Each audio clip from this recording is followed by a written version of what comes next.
le tariffe. Eccoci qua, buona giornata, abbiamo ripreso con quest'oggi le nostre trasmissioni, anzi con quelle di ieri, ma con quest'oggi in modo particolare il nostro serial dedicato a Confcommercio Veneto, e quindi riprendiamo con tante interessanti novità. Prima novità come sempre quella della proposta di quest'oggi, quindi della ricetta, perché sapete che ogni volta cambia, ma poi anche quello che ci riserva l'anno nuovo. Protagonisti odierni, ben ritornato Edison Maria. Ben ritrovate e ritrovati. Consigliere delegato Confcommercio Veneto, e Mario Mescolin, grazie di essere qui con noi, lo rivedremo nuovamente. Grazie a voi e buon anno. Ristoratore alle Logge, Piazzola sul Brenta, in provincia di Padova. Allora, insieme intraprendiamo un po' un viaggio sulle novità, su che cosa ci riserva l'anno nuovo. Un po' se ne è parlato prima delle festività, del discorso degli ingredienti che devono essere menzionati, quindi questa difficoltà oggettiva per gli imprenditori, operatori del settore, i ristoratori. Vorrò sapere anche un'opinione così a caldo, perché è a caldo, insomma, dal nostro protagonista, ma poi anche per i saldi che si sono aperti con grande sollievo di molti, per fortuna subito dopo, prima dell'Epifania, insomma, perché c'era un po' di affanno, sembra per alcuni bene, per altri meno, insomma vedremo insieme. Però, caro Edison Mariva e caro il nostro ristoratore, prima trasferiamoci virtualmente, entriamo come sempre all'Università del Gusto di Vicenza, dove andiamo a incontrare un operatore straordinario, come sempre uno chef, che ci riporta alle vicinissime festività natalizie e ci riporta anche alla stupenda Verona. Vediamolo insieme. Buongiorno a tutti, mi chiamo Leopoldo, Leo per gli amici, sono della Trattoria Il Bersagliere di Verona. Verona, sapete, è una città dell'amore, una città bellissima, straordinaria. La nostra Giulietta Romeo naturalmente la fa da padrona, ma non solo la Giulietta Romeo, la ristorazione e le opere anche, non ci dobbiamo dimenticare di questo. Naturalmente uno dei dolci più importanti in questo momento per Verona e per le feste natalizie è il Pandoro, perciò vi andremo a presentare anche il Pandoro, ma oggi mi hanno chiesto di presentare un piatto storico della città di Verona, la pastisada. La pastisada è un piatto che rappresenta effettivamente la città di Verona. Adesso dobbiamo parlare un po' anche di storia di questa pastisada. Questa pastisada, visto che Verona è innamorata della storia, tante volte io chiedo ai miei clienti: ma voi sapete dove c'è l'Assunta del Tiziano? L'Assunta del Tiziano mi dicono a Chiesa dei Frari a Venezia. Sì, ma voi sapete che ce l'abbiamo anche noi al Duomo di Verona? Ecco, questa è proprio la storicità di Verona, proprio a tante cose. Dopo di questo, con la storicità abbiamo anche la pastisada che non è altro che una carne di cavallo che viene cotta in un vino rosso corposo della Valpolicella naturalmente. Questa pastisada come è nata? Questa pastisada è nata anticamente, diciamo, da quello che può essere la storia. Il nostro Giorgio Gioca addirittura la mette la data, il tempo di Alarico e Odoacre, e questo è molto importante. Noi la datiamo ancora a Romano d'Azzolino, quando è venuto a prendersi Verona, purtroppo. E lì voi sapete che le battaglie di una volta non si facevano come adesso 24 ore al giorno, ma si facevano dall'alba al tramonto. Naturalmente chi andava in guerra allora erano i ricchi, i poveri restavano dentro le mura, e si può immaginare, finita una giornata così, com'era il campo di battaglia con tanti cavalli morti eccetera, e questo non era altro che un piacere per i poveri, purtroppo, che ritiravano la carne e la portavano internamente alla città per mangiarla. Mangiare questa carne era un po' complicato, anche perché insomma tra lo sporco eccetera, visto che oggi parliamo di allergenici e tutte queste cose qua, immaginate una carne del genere. Allora cosa si è pensato? Si è pensato di cuocerla in una maniera particolare, prima mettendola nel vino rosso, e io l'ho già fatto perché effettivamente questa notte è stata nel vino rosso, quindi è stata lavata stamattina, tirata su, e poi cosa si fa? Si fa una cosa semplice. Per disinfettare la carne in questo momento si mette un po' di olio nella pentola, prendiamo la cipolla, che è ancora uno dei più grandi disinfettanti che abbiamo, perciò Le dosi sarebbero praticamente 1 chilo di carne e 1 chilo di cipolla. Questo giusto per far pensare a come deve essere questa. Fatto questo, immergiamo la carne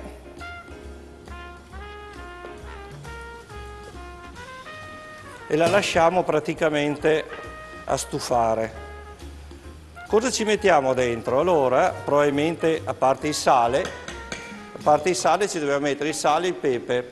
Quando si dice il pepe, noi a Verona ce l'avevamo il pepe nel 1400, anche se Marco Polo doveva ancora andare in Cina. Verona è una città dove praticamente ha un grande rapporto con Praga, perciò noi avevamo un giro grandissimo di queste cose. Per ammorbidirla però ci mettiamo anche un po' di lardo. Un po' di lardo interessantissimo, questo è un lardo della Valpolicella. Per riconoscere il lardo che sia molto buono deve avere questa vena di rosa, perché allora è molto dolce il lardo, e lo andiamo ad incorporare al tutto.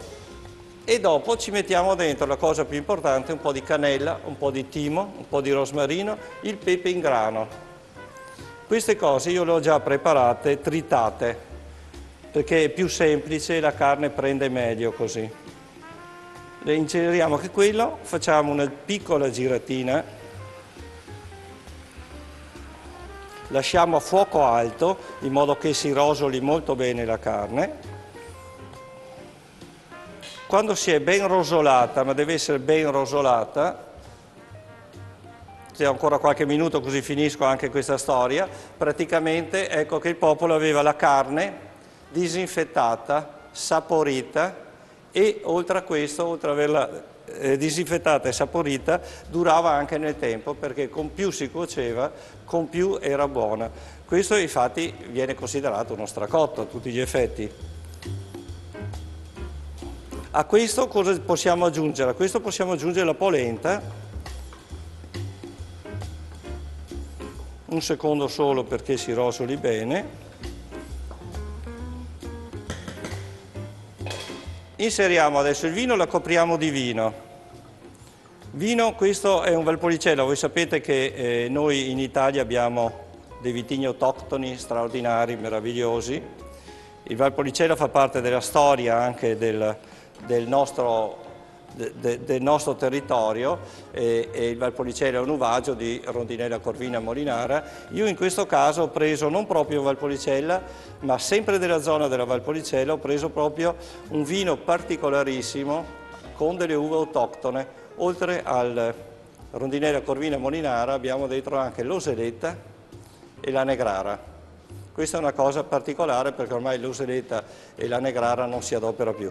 Questo perché? Perché mi dà un sapore più intenso a quello che può essere la pastisada. Si potrebbe adoperare anche l'amarone nella pastisada.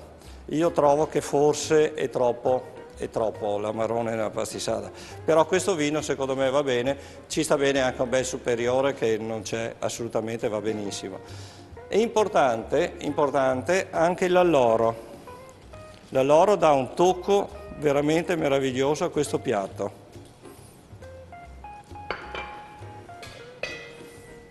Ecco, dopo chi viene a Verona naturalmente, oltre a Giulietta Romeo, oltre all'Arena, adesso abbiamo anche i mercatini di Natale, abbiamo una mostra dei presepi eccezionale, abbiamo una mostra dei presepi dentro l'Arena che è veramente favolosa.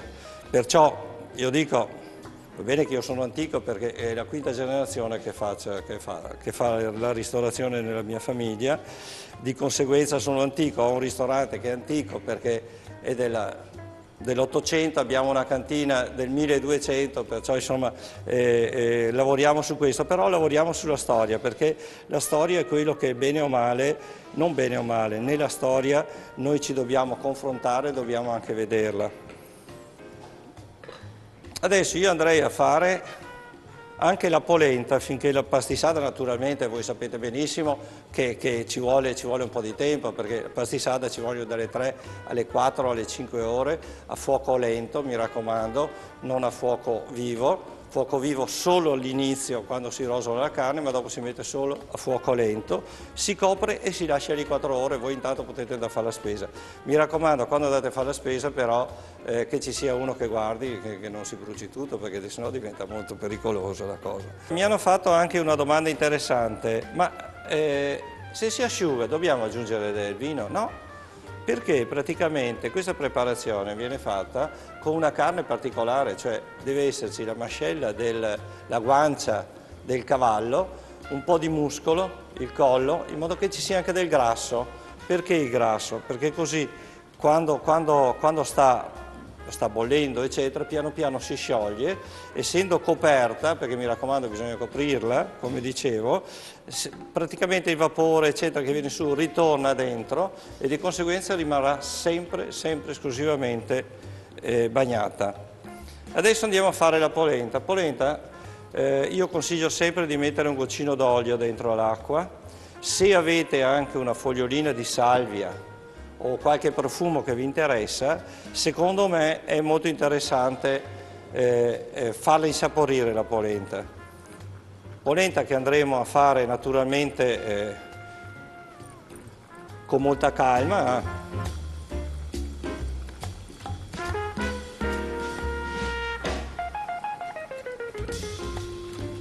Tra l'altro allora vi aspetto, mi raccomando, a Verona, perché appunto è una città dalle mille risorse, dopo lì vicino avete anche il lago di Garda, ci sono le montagne, si può andare a sciare, cioè ecco, venite a Verona, ecco, tutto lì, insomma, prendete il treno, la macchina, in questo periodo magari la macchina vi disturba, però abbiamo anche tanti parcheggi, perciò non c'è questo problema grande. I ristoranti funzionano molto bene, abbiamo naturalmente tutti i piatti tipici nostri, perché i di più lavorano con i piatti tradizionali. Non dimentichiamo che oltre alla pastisada abbiamo il bollito misto, la pearà. Voi sapete che la pearà, ad esempio, è una salsa tipica veronese, nata, così si dice, dalla preparazione che Bertoldo fece, così scrive Bertoldo, alla corte di Alboino con Rosmunda. Quando Rosmunda ha bevuto, che voi sapete tutta questa storia, vero? Di Rosmunda che ha bevuto nel teschio del padre, eccetera, eccetera. Cosa è successo? È successo che per levare questo odore acre del sangue, praticamente ha fatto questa salsa particolare a base di brodo, pane, midollo. Allora adesso noi cerchiamo di non adoperarlo perché so che siete tutti in dieta, so che tutti non volete il midollo, è troppo pesante, formaggio e molto pepe. Questa è la pearà. Tempo anche qua per farla, ci vuole un po' di tempo, nel coccio di terracotta è molto importante, ecco che nel frattempo si è preparata anche la polenta.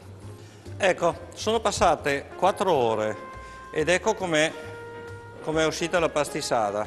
Allora noi andremo a servirla però con la polenta perché è molto importante questo. Questa io adesso l'ho fatta fresca, però voi la potete fare anche abbrustolita, è molto buona anche abbrustolita,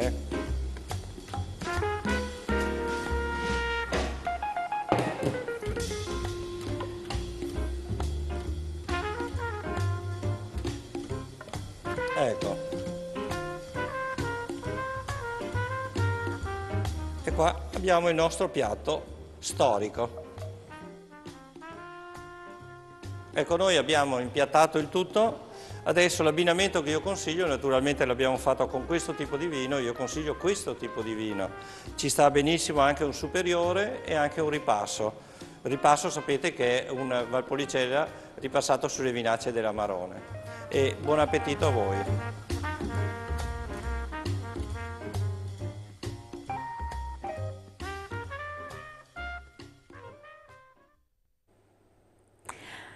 E vi assicuro che era veramente fantastica, anche questo piatto era stupendo, abbiamo avuto l'opportunità di assaggiarlo. Allora, cosa ci dice? Ma intanto devo dire che abbiamo dei ristoratori eccezionali. Questo è il terzo. Tutti da scoprire. Tutti da scoprire, tutti abilissimi nel trasferire una conoscenza. Siamo nell'epoca della conoscenza e loro ci aiutano a capire. Questo in particolare di Verona ha giustamente posto l'attenzione sulle ricette. Io da sempre dico che la tipicità della nostra cucina sta nella ricetta e lui ci ha spiegato il perché quel piatto è fatto con quegli ingredienti, che c'è una motivazione storica per tutto, quindi non è che si può così fare l'approssimazione, la ricetta quella è. Se la vari devi trovare, se la vuoi cambiare, devi trovare altrettante forti motivazioni che giustificano una diversa composizione. Altrimenti la ricetta è nata così, la puoi certo alleggerire, cambia il prodotto di base, il cavallo che ha usato lui non è il cavallo che era fuori dalle porte, ovviamente. Però questo è molto interessante. E poi ci ha, diciamo, arricchito di altre ricette, tutte contestualizzate in un'epoca storica, che è questo che interessa la gente, è questa la cucina italiana, quella che ha le radici profonde nel passato e che non dobbiamo tradire, anzi, più che tradire, dovremmo reimpossessarci, perché io credo che la gente oggi abbia un po' perso questa tradizione in casa. Si per lavora, la velocità, per una serie di motivi. Lavora l'uomo, lavora la donna, lavorano le figlie. Quel tesoretto che la mamma custodiva gelosamente e trasferiva alla figlia, forse quel tesoretto o non c'è più o non viene più trasferito. E allora dove si recuperano queste cose? Nei ristoranti. Assolutamente, io adesso passo la patata bollente a lei. State attraversando un momento di auge, insomma, del ristoratore, più che del ristoratore, dello chef, no? Perché vengono proposti in tutti i media, è il cavallo di battaglia per tantissimi programmi televisivi e quindi anche di allettamento per i giovani. Può essere una palla da prendere al balzo per dare un'innovazione alle vostre cucine, alle vostre offerte e quindi metterci quel qualcosa in più? O c'è una difficoltà oggettiva nel vostro lavoro? Perché lei ha un ristorante, anche rinomato Piazzolla sul Brenta, frutto di una scelta oculata che lei ha fatto, ci aveva anche raccontato perché ha scelto Piazzolla sul Brenta, la Villa Contarini, eccetera. Che cosa dice al riguardo? Partendo un po' dal discorso del recuperare certe cose. Allora, diciamo che noi abbiamo in tutta l'Italia abbiamo un patrimonio enogastronomico che è, penso, unico al mondo. Scusate, unico al mondo. E questo non ce lo toglie nessuno. Giustamente le ricette oggi, anche noi, diciamo, professionisti, qualche volta dobbiamo un po' elaborarle per i tempi moderni, perché chiaramente noi non riusciremo più a mangiare come mangiavano i nostri padri, i nostri nonni, perché non abbiamo più il fisico, non facciamo più quei lavori che bisognava avere un certo numero di calorie. Però il recupero delle vecchie ricette, il recupero della tradizione è fondamentale. Poi vogliamo un po' elaborarla per portarla ai giorni nostri, benissimo, questo diciamo che è quasi un obbligo per andare incontro anche a quelle che sono le esigenze, però effettivamente la ricetta tradizionale quella è e quella rimane. Manca ancora, oppure non che manchi, si è persa quel gusto nel palato delle persone attuali. Perché? Perché, come diceva giustamente anche il nostro delegato qui presente, perché in casa noi non abbiamo più il tempo di far da mangiare. È vero, io la interrompo un attimo, ma non troviamo più neanche i prodotti che abbiano quel sapore, questo è il problema. Questo perché? Perché abbiamo sempre voluto, noi abbiamo perso, diciamo, un momento storico nella nostra vita dove abbiamo voluto tante cose e sempre e comunque. In qualsiasi momento. In qualsiasi momento. Perciò è chiaro che i produttori a monte si sono adeguati. Poi io mi ricordo una volta, il pomodoro una volta si mangiavano solo d'estate. Bravissimo. Adesso il pomodoro, se non lo trovi 12 mesi all'anno, non c'è niente. Ma allora anche voi ristoratori dovreste negare certe cose. Ma è questo che facciamo. Insegnare. Io nel mio ristorante, io ho avuto un mese e mezzo fa circa una signora che aveva chiesto se era possibile avere un'insalata di pomodoro. E io ho detto al cameriere, che è venuto dentro in cucina, e mi fa: abbiamo dei pomodori per fare un'insalata? Ho detto no, non ce li abbiamo. Infatti. Dì alla signora che il pomodoro, se vuole, lo viene a mangiare a giugno, a luglio. Ecco, La questi, stagionalità. Ma non adesso. ecco, questi sono insegnamenti Oggi che vanno trasmessi a tutti i per ristoratori. forza, è dovrebbero questo essere che tutti. serve. Cioè, io sono sempre e comunque del parere che il ristoratore oggi è un lavoro che si fa nella cucina, ma si fa anche nella sala. Bravissimo, questa è una nuova cosa che deve fare l'imprenditore ristoratore. La interrompo un attimo che siamo in pubblicità, però voglio tornare su questo argomento perché dà un aspetto in più, fa comprendere che lavoro in più c'è, non è solo quello dietro le quinte in cucina come si pensava, ma è quello davanti al consumatore, e lì ci sta tutto anche il discorso degli allergeni, per fare un esempio, e andiamo avanti. Pubblicità, pochi secondi, poi torniamo insieme.